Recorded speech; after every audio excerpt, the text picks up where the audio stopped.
Thanks for listening to the AZ Wildcats podcast brought to you by DraftKings. Great deal going on right now. You throw down $5 on any NFL game coming up this week, and if your team wins, get $280 in free plays. That's simple, that easy.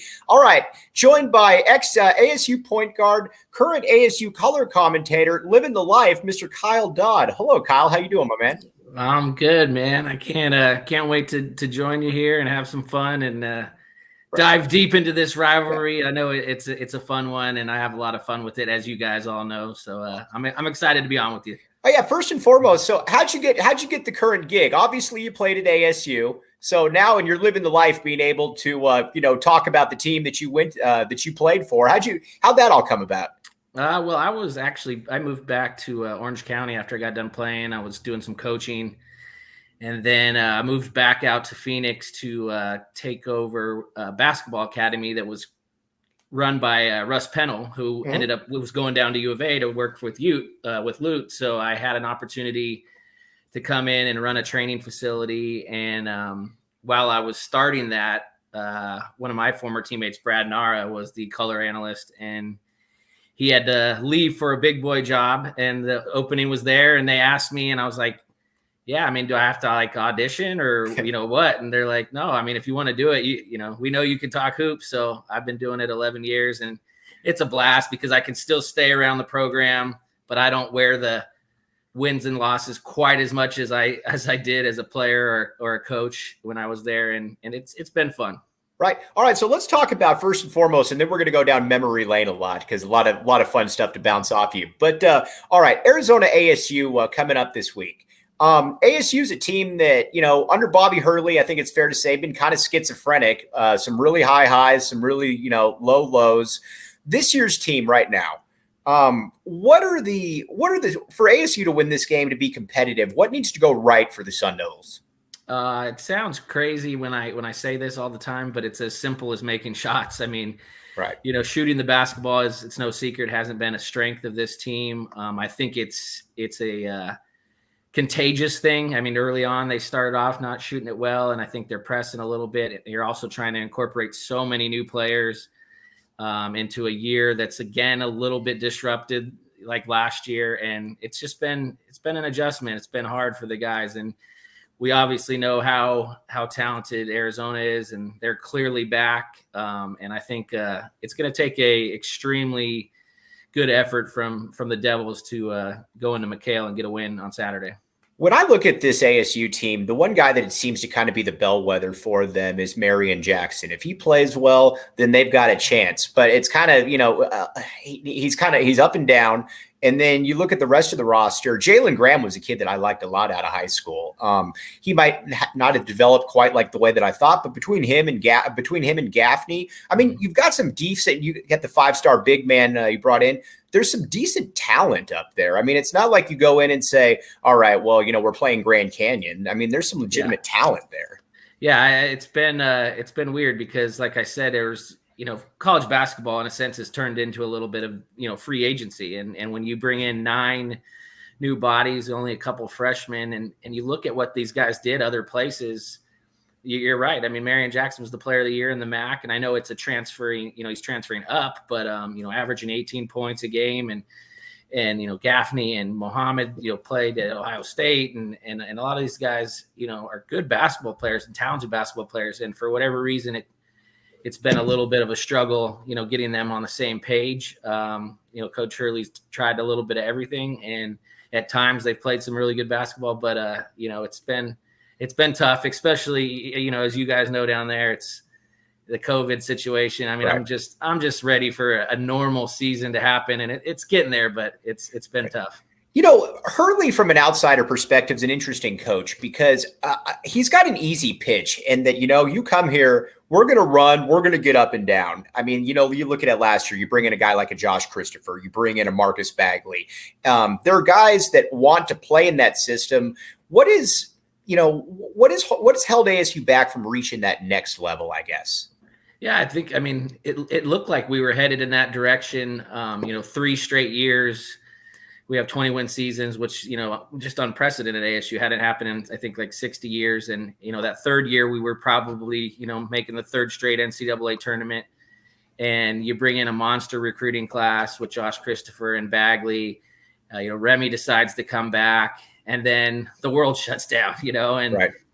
You know, we had a stretch last year where we played, I think, you know, in 31 days. We played like 2 games. They had practiced like twice in 21 days. And they never got off the ground. It didn't seem like, you know, the pieces, you know, mixed together all that well. Remy was kind of, in a way, checked out. Just, it was tough for him because, you know, Remy was a guy, you know, as you know, that fed off the crowd, and he loved playing on the road, loved playing at home. And it was weird. It was really weird to be in empty arenas last year. And so I think it was just never got off the ground last year. And then this year, just like I said, trying to incorporate all the new pieces, it's been a little bit rough, but a lot of basketball left, and hopefully they can get it going a little bit.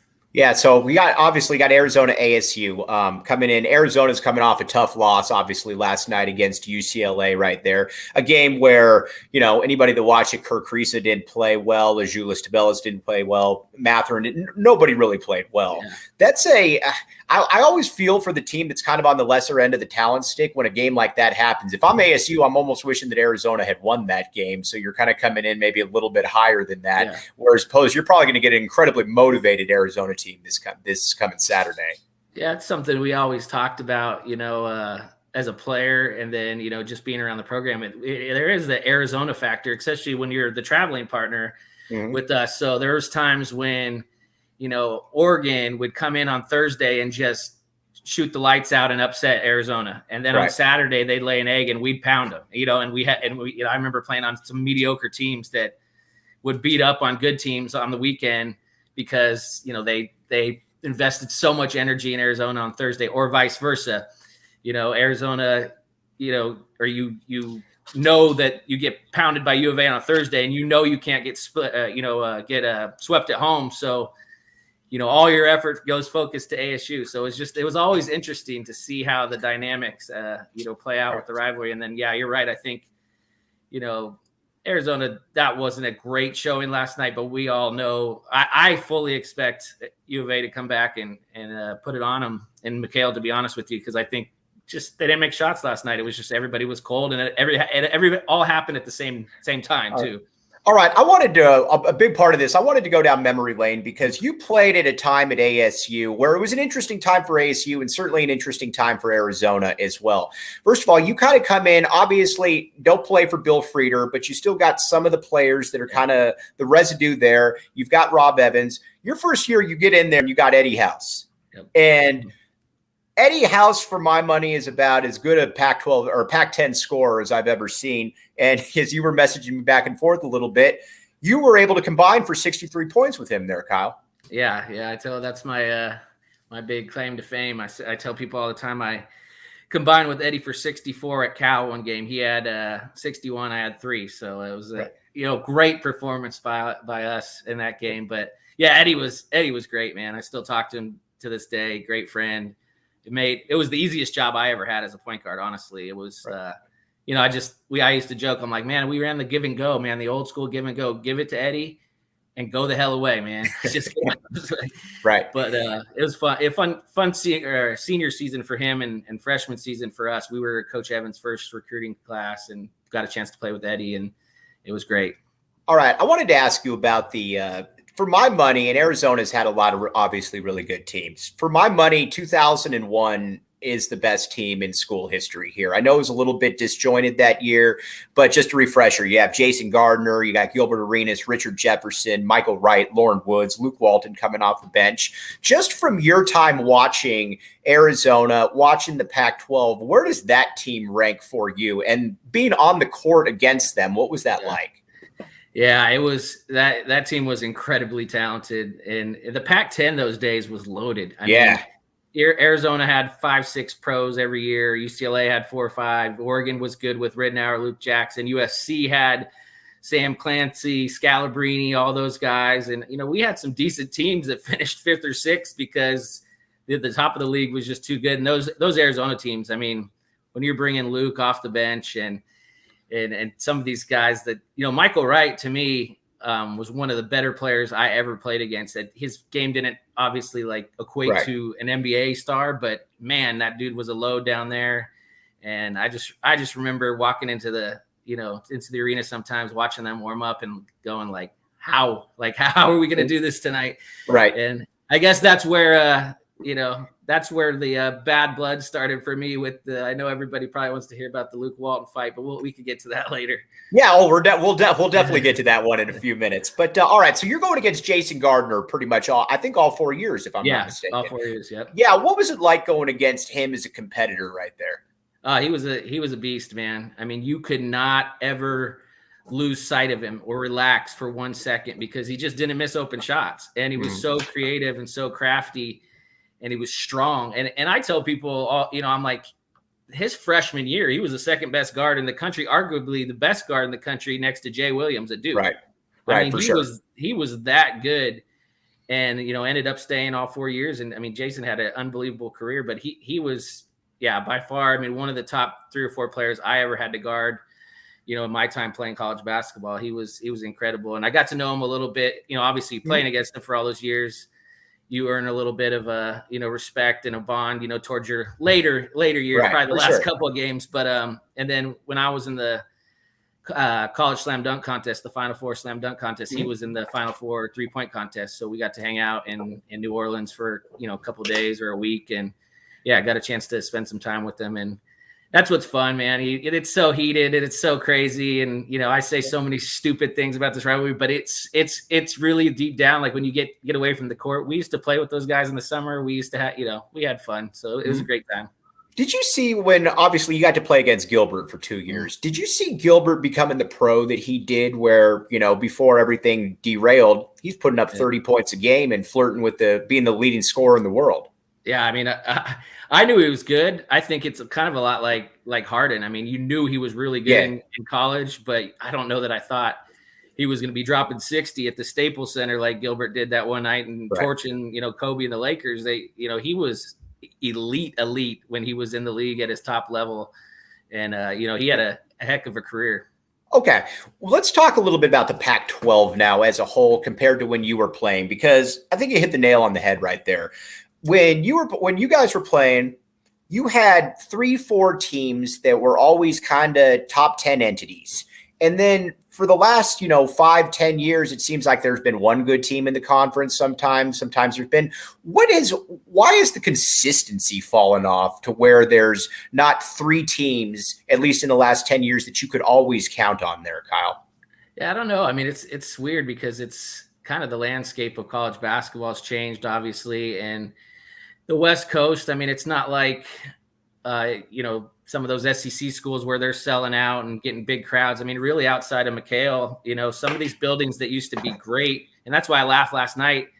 Everybody's talking how Pauley's just rocking and Pauley's such a tough venue. I'm like, most of the time, Pauley's not a tough place to play. I mean, Arizona rolled in and that was a big game, but yeah, I mean, it was, Stanford when I was there, and I didn't even mention them. They were number 1 in the country. The, Collins twins, Matson, those guys. Casey Jacobson. Yeah. And those, those teams that those Arizona Stanford games, I mean, where Maples Pavilion, I remember it was either Jason or Richard having to tell the refs the basket was shaking because that, the floor in that place was so bouncy and it was loaded, man. I mean, 6, 7, 8 teams sometimes deserving of bids all the time.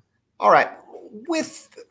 let's talk a little bit ASU hoops. So I kind of came of age in the early to mid 90s. So I'm dating myself there a little bit, but whatever. ASU to me, and it was the Bill Frieder era that, I kind of came up with, where you had Headache, you had Ron Riley, you had Mario Bennett. There was always a little bit of I don't want to say an intimidation factor, but you knew when you were going to play ASU that there was going to be a lot of talent there. Mm-hmm. And there's been some teams like that since. And what's prevented ASU from maybe taking that next step? I'll give you another example and then I'll let you go. I thought when I saw Donnell Knight and Tommy Smith in high school, I was like, whoa, those guys can play here. Mm-hmm. I mean, and Tommy Smith obviously went on to have a better college career, but what's prevented ASU from maybe taking that next step? Yeah, it's tough. I mean, it's tough to answer because I think I was part of that recruiting class with Tommy Smith and Donnell Knight. Sean Redditch was a basketball player from Nebraska, and we had a great freshman year with we were on the bubble. We missed out on the tournament by, we had to be like the last team out. Then we had a couple, mediocre years. And then my senior year, we broke through, went to the tournament with Tommy and Donnell and Curtis Millage and those guys. Mm-hmm. And then again, Coach Evans brings in Ike Diago, who's super talented, and Serge Angunu in a really good class. And it just never, they never quite, like you said, never quite got over the hump. And then you bring in Herb Sendek, and he has a couple good years. It just seemed like we always cycle in some really good players, some stars every 3 to 4 years. We pop up and have, NCAA tournament team. And, I thought like when Harden was there and U of A was transitioning out of the Lute Olson era and ASU's 5-0 against Arizona. Mm-hmm. And I'm like, oh, this is it, man. This is it. This is where we take this thing. And then it's like, oh, nope, just kidding. Sean comes in, does a heck of a job and reloads. And my boy, Coach Pennell, who's my basketball mentor, did a great job as the intern, going to the Sweet 16. I think that was the opportunity for ASU to just keep push Arizona under, and it just didn't happen. It just didn't happen. So I think you hit the nail on the head on something. It always seems that ASU had like the one player, the Ike Diago, a James Harden, a Jahi Carson, guys like that, but it never feels like they're able to quite fill that roster out entirely there. Do you think now with the proliferation of the prep scene in Phoenix, where, when you look at the prep schools, and granted, these kids aren't Phoenicians, a lot of them, but is that something that you see ASU being able to tap into in the next few years? I think so. I hope so. I think Coach Hurley and his staff has done a good job recruiting since they've been here.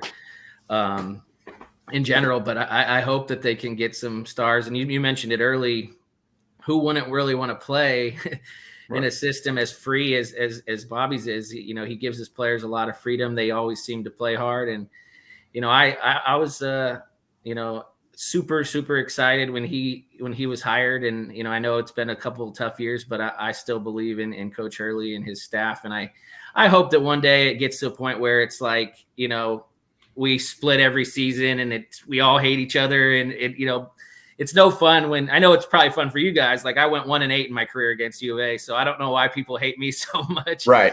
But probably because I just say stupid stuff. But, I hope it gets to a point where, it's just hit or miss on who's going to pull it out, Right. Okay. A couple questions before we let you go. And again, can't thank you enough for your time here. You brought it up. Talk a little bit about the Luke Walton story. Man, so I think that's where all the hate stems from. For sure, 100%. So Luke was let me back up. The one time we did beat Arizona when I was there, we beat them at home. I think they're like number 2 or 3 in the country, and we smacked them pretty good. And you did. And that's honestly the only game I remember of the rivalry, by the way. But serious note, we go down to Tucson. It was one of those weird, schedule things which I guess we can say that about this year, but we played them right away again in Tucson, like 2 weeks later. And so we come in and McHale is just blowing up, and they go out to like 26-4 lead. And I remember Jason hit a shot, a 3, and he's standing at half court just like this. And I've never seen it or heard a building that loud. I'm telling you. And I'm like, God. And so we go to the timeout, and, I always prided myself on being a fiery competitor and a leader or whatever. So we go to the timeout and I start ripping into our guys. I mean, I'm grabbing jerseys. I'm just screaming, and the coaches just let me go. And basically my message was like, let's just go home. Let's just get on the bus. If you guys don't want to hoop, let's just get on the bus. Like, we're not going out like this. I'm just losing my mind to the point where I'm like seeing stars, Right. And so coming out of the timeout, Coach Evans taps me on the head and he goes, that a boy, like, get him going, do something to get him going. So the very next play, there's a loose ball and little scrum for the ball. I can't remember, one of my teammates was on it. And so I just dove on the pile late. And so this is where it gets crazy, because if you're a U of A fan, I get this all the time. Oh, you sucker punched Luke Walton. I'm like, okay, I didn't sucker punch him, but I definitely shouldn't have dove on the pile that late or whatever. But what happened was Luke, like, if you ever watch the video, Luke kind of just shoves me off. Like, look, like he's probably like, dude, get off me. Like, I was 150 pounds, Right.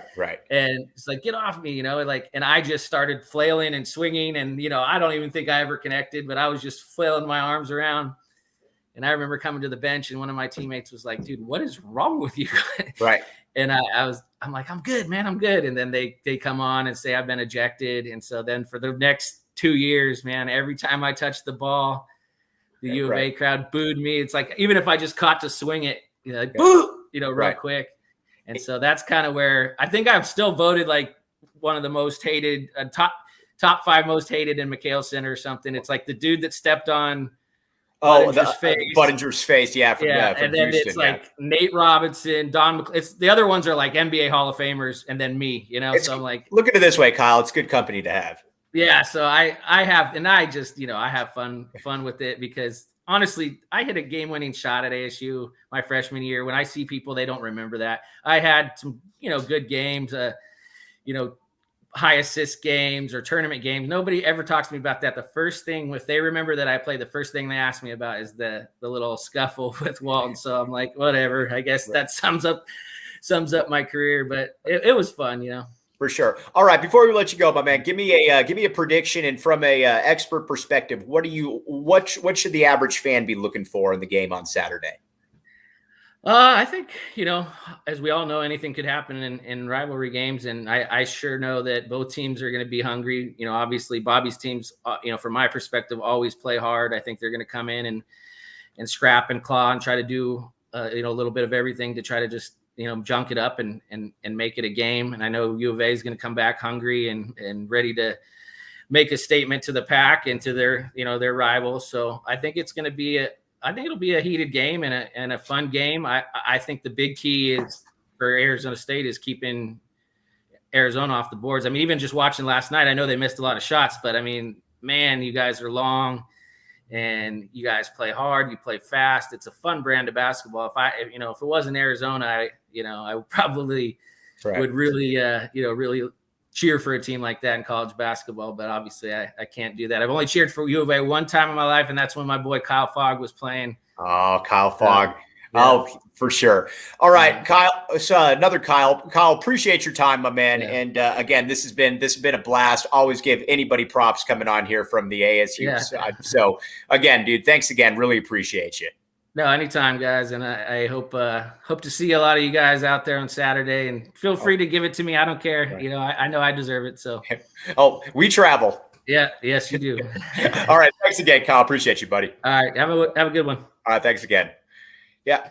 Big kudos there to Kyle Dodd. A lot of people, like when you kind of engage on Twitter, they don't really want to talk, but that was fun. That was a good conversation, and I'm a history buff and I wanted to really pick his brain on some things, especially the teams that he went against. So that was absolutely great. All right, let's get the DraftKings read in here, and then we're going to get to a little bit more U of A basketball right here. All right. First and foremost, here's the deal. DraftKings Sportsbook app, code word PHNX. You throw down $5 on any game, and guess what?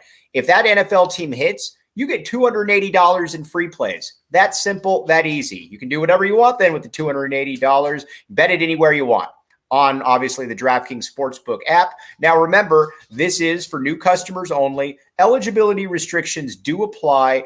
Arizona only, 21 and up. If you got a gambling problem, call 1-800-NEXT-STEP. They'll get you all taken care of.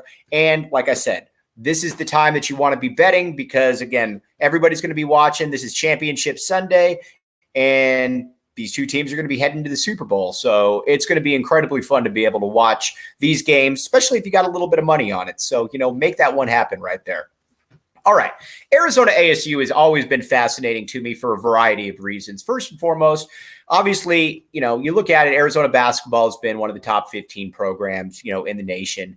And ASU, you kind of wonder why they aren't better. And that's why I wanted to have Kyle on here. And he was able to kind of explain it that, you were able to hear those reasons right there. But when people talk about it, and I know that it's kind of a one-sided rivalry, but what people nationally don't get about Arizona ASU is that there really is a hatred that is involved right there. Whether it's football, whether it's basketball, both sides don't like each other.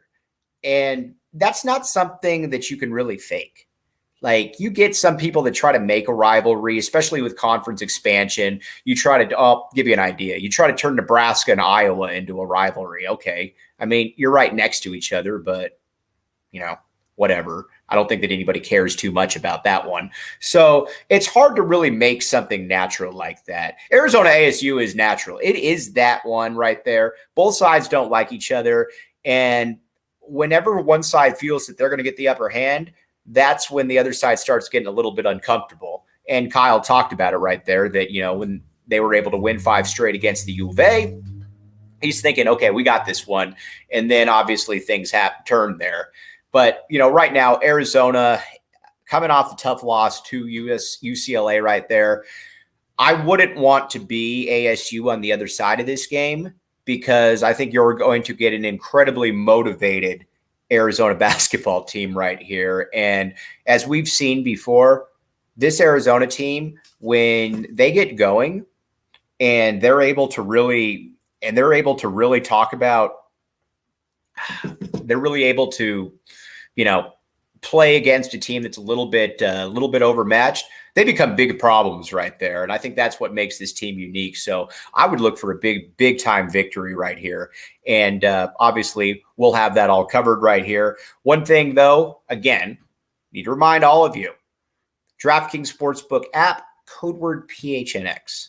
Throw down $5 on an NFL game this week for new customers only. And if that team wins, you get $100 or $280 in free plays. Again, it's that simple. It's that easy. Make it happen. And you know what? You can have a lot of different things that you can play with. You can have a lot of different avenues that you can traverse right there because guess what? You got a little bit of extra money right there. And who doesn't want a little bit of extra money in their life right there? And I know that I would. And I think you probably would as well. Again, you've got the Niners, you've got the Niners, the Rams, and you've got the Chiefs, and you got the Bengals. Pretty interesting games right there. So check out the DraftKings Sportsbook app, code word PHNX, and get that one all taken care of right there. All right.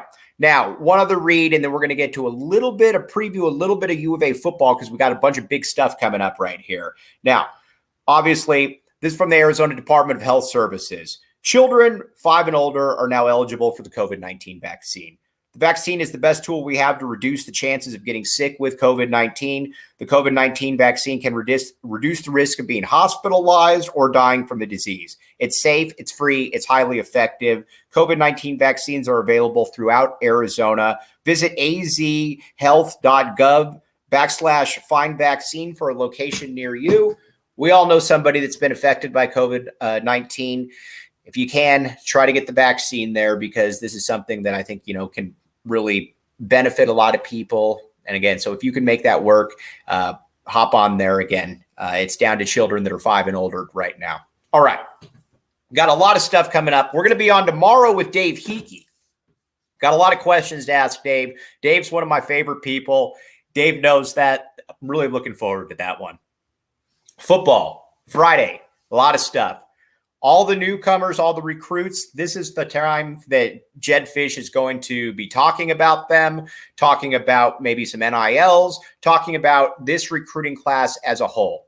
This is the best recruiting class that this program has ever brought in by any metric, and it's going to be fun to see how exactly this recruiting class was able to play out. You're going to want to keep it here on the AZ Wildcats podcast because we got all the best guests. You're going to want to go to Go PHNX and get a membership. And if you get a membership, you get one of those really cool Back the A t-shirts right there. But there's all kinds of cool stuff that's going to be, how did Tatora McMillan, 5-star wide receiver, how did he become a U of A guy? How important was Noah Fafita to making all of this happen? How important was the Rayshawn Luke? How are you able to get him at the last second, the MVP of an All-American Bowl? A lot of people think that he's related to me. Believe it or not, he is not related to me. We're going to be there with audio. We're going to be giving you constant updates. So make sure that you keep it here. Subscribe to the AZ Wildcats podcast. And again, for Kyle Dodd, can't thank you enough, bud. It's always fun when somebody will come on here and not just engage in Twitter. And we had a fun back and forth right there. But for everybody else there, Kyle Dodd, Mike Luke, we'll be back with you tomorrow at 11 a.m. Mark your calendars because we got Dave Hickey coming on. You've been listening to the AZ Wildcats podcast.